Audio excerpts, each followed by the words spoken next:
Hello and welcome to Jack in the Book Stack, a BookTube channel where I talk about a wide variety of book genres and the bookish lifestyle. In today's video, I want to see how many book series I can finish in the month of November. In 2023, I definitely started a lot of series. Some I decided weren't for me, some I wanted to continue with, but I didn't close them out when I had the chance. Going forward, I want to try to complete duets and trilogies within the same month so I don't forget all the details in between books. But first, I need to work with what I've already started.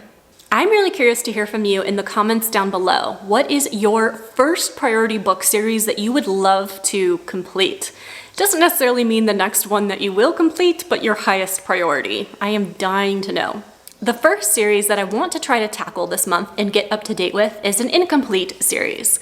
That is the Veronica Speedwell mystery series. I started this year and I really went a little bit crazy because I loved it. I absolutely love this series. It's set in like Victorian London in the 1880s. We follow our main character, Veronica Speedwell, who is a very independent, science-minded young woman who also is pretty good at solving crimes. She joins up with Stoker. They have this romance. They have a lot of push and pull, a lot of banter. I love it.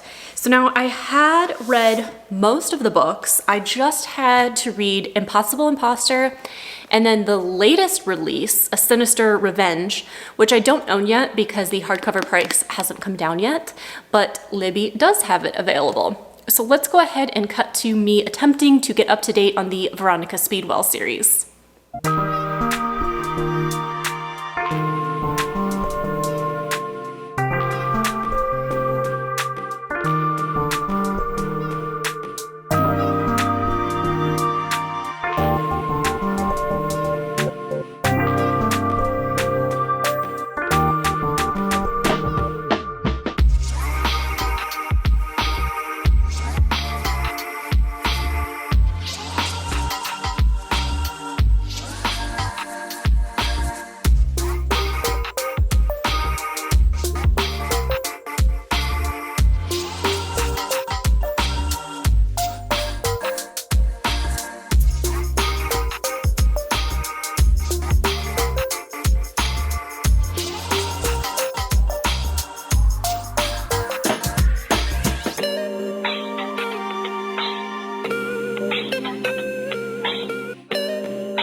Random House Audio presents A Sinister Revenge by Deanna Raven.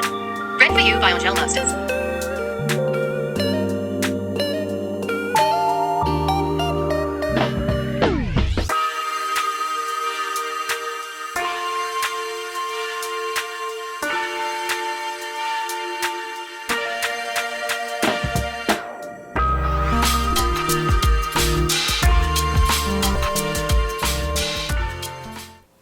In An Impossible Imposter, Veronica and Stoker have a request to go investigate the reappearance of a missing heir to a noble family.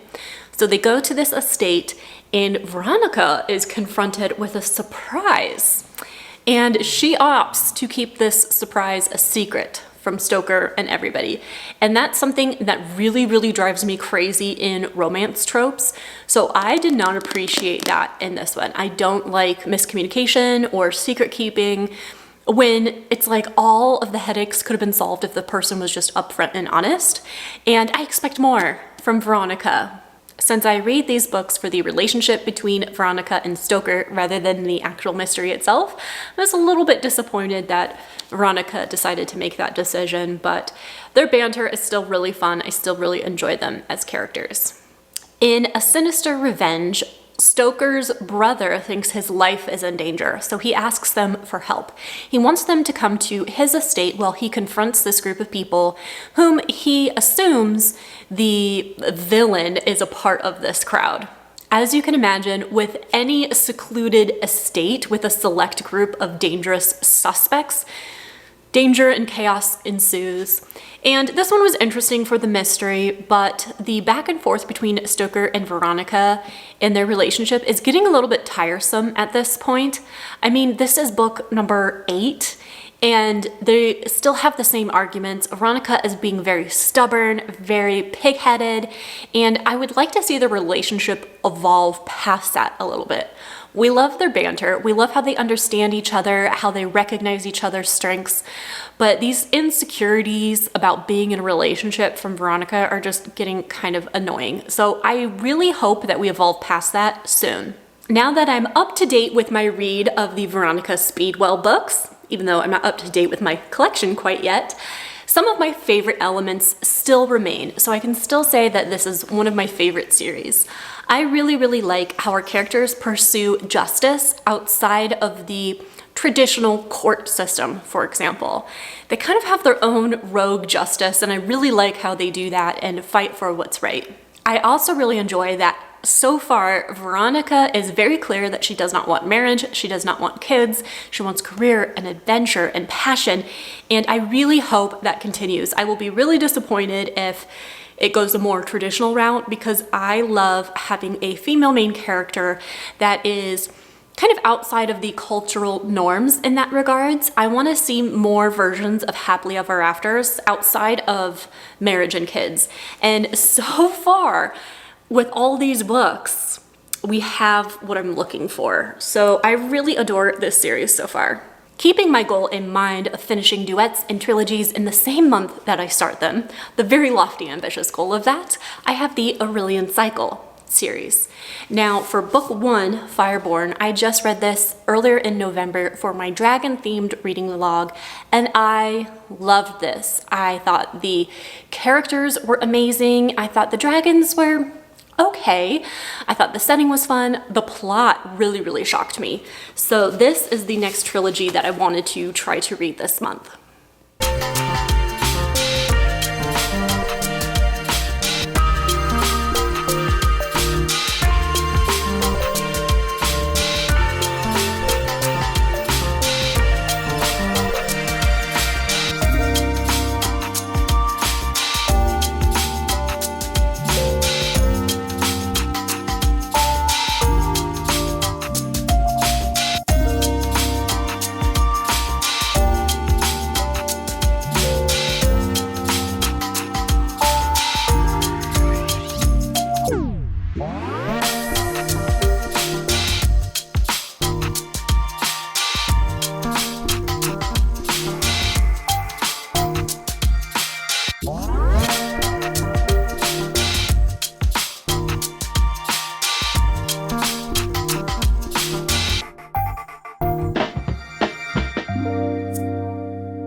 Now that I'm finished with the Aurelian Cycle trilogy, I can tell you a little bit more about it. We follow two main characters, Annie and Lee, although we do get other character POVs with each additional book. We have new characters that join the party, and so that added a lot of complexity to it. What I can say about this YA fantasy series is that I completely forgot the target audience for this is YA. So besides the point that we know our characters start out as 16-year-olds in like a military school training to ride dragons and, fighting wars and stuff, I really forgot about that because there was so many politics in this, so many things going on, so many great themes I really enjoyed. And that was my favorite element of these books. The elements of history repeating itself in the sense of like government and the same mistakes being made again. And one of my favorite things is that everyone is a villain. It just depends on your perspective. And I like seeing how evil actually happens when people don't intend for it to be that way.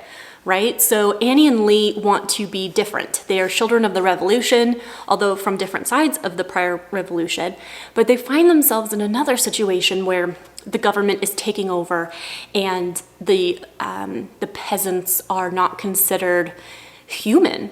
Exactly, right? It's like the higher class people are the only ones that matter. And it gets very violent, very gruesome. I was kind of expecting a YA fantasy to be a little bit lighter in tone, and this was not. There was a lot of genocide and hard stuff to watch, especially with like what's going on in the world. I found this surprisingly triggering, albeit relevant. Not everybody lives, right? So when I finished reading this trilogy, I wasn't as satisfied as I wish I could have been after what I went through with these characters. It wrapped up nicely. I just wasn't as satisfied. I felt a little bit somber and morose after I finished it. But I really appreciate what this trilogy did. When I finished book 1, I was a little bit disappointed with the dragon characters because I felt like they were just weapons or tools to be used in battle. And so I didn't really like that as much.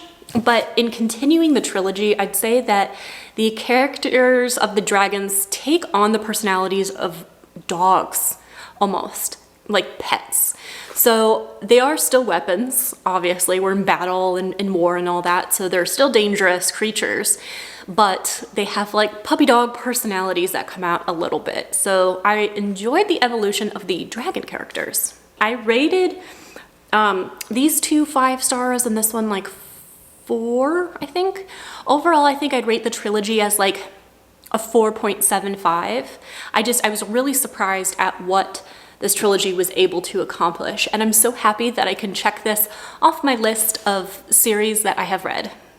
Next, we have the Liveship Trilogy. This is one of the sub-series within the grander realm of the Elderlings masterpiece series. I started to read these for a reading vlog I did dedicated to this trilogy. Like I said, I kind of want to try and read trilogies within the same month, but it was just too heavy of a tone at that time, so I had to put it down. So I really, really want to finish this trilogy.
Good news and bad news.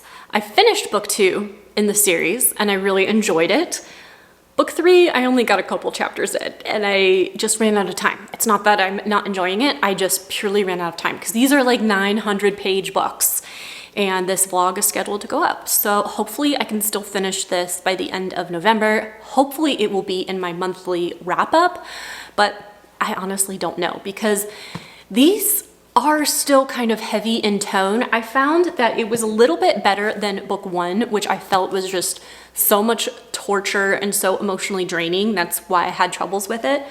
I felt like plot was just insane in this. There was so much going on, and there's so many different character POVs, and seeing, they're not necessarily all brought together yet, but you can kind of see the direction it's headed.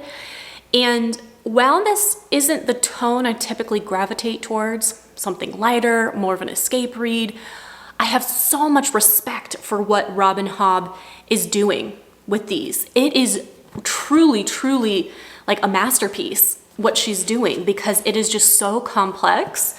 And I can't believe with how long these are, after reading book two and reflecting back on it, I was actually surprised that so much happened in only 900 pages. It didn't seem long enough. And it's one of those things where if you were to ask me what this is about, like in a spoiler-filled way, I don't think I could convey it. I really don't, because it's just, there's so much going on.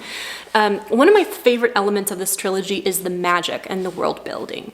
We live in a world where some families have these ships. They're made of wizard wood. It is very magical. And after 3 generations of the family works on the ship and then dies on the ship absorbs all of their memories and it becomes alive. The ship becomes a character. It talks. It's very finicky. The Vivacia is the ship that we're on with this family. And wow, she is an interesting character. Very needy. And then we have a band of pirates led by Captain Kennett, who is incredibly complex. I really can't tell if he's a villain or not. I think Wintro, the young boy on the ship who's from the family, he also struggles with, is Kennett a good guy or a bad guy? Because what he's doing seems really good, but the way he goes about it isn't necessarily good. And so in this one, I feel that struggle. So that was interesting. And the sea serpents become a lot more prevalent in this one. So I guess I'm still rolling with that dragon theme. I'm really hoping that I can consider this trilogy complete before the end of November, or at the very least the end of 2023, because I've been working on it for so long. But again, there's no pressure, right? This is all self-imposed pressure to finish series. It doesn't matter. I don't think you guys care that much. I think you're here because you love talking about books, and we need to keep it fun, not a chore or a job. So I was able to get up to date on 2 series this month, the Veronica Speedwell mystery series and also the Aurelian Cycle YA fantasy trilogy. So happy I knocked those out, especially with Aurelion Cycle, since I just started it this month. That'll really help me stay on track. And obviously Liveship is what I need to continue to work on before tackling the rest of the series. You can see they're like on this shelf right here. So I have a long way to go. I need to stay on track with chipping through these, but I love the nautical setting. I will get through these. I will. I'm enjoying it a lot more. I think it was the right decision to temporarily DNF it this summer. Thank you so much for hanging out with me in this reading vlog. Don't forget to leave a comment down below with the book series that is your highest priority to finish. I'm really curious what's on your list, because you definitely know what mine is. Thanks again so much for hanging out with me. I'll see you in the next video.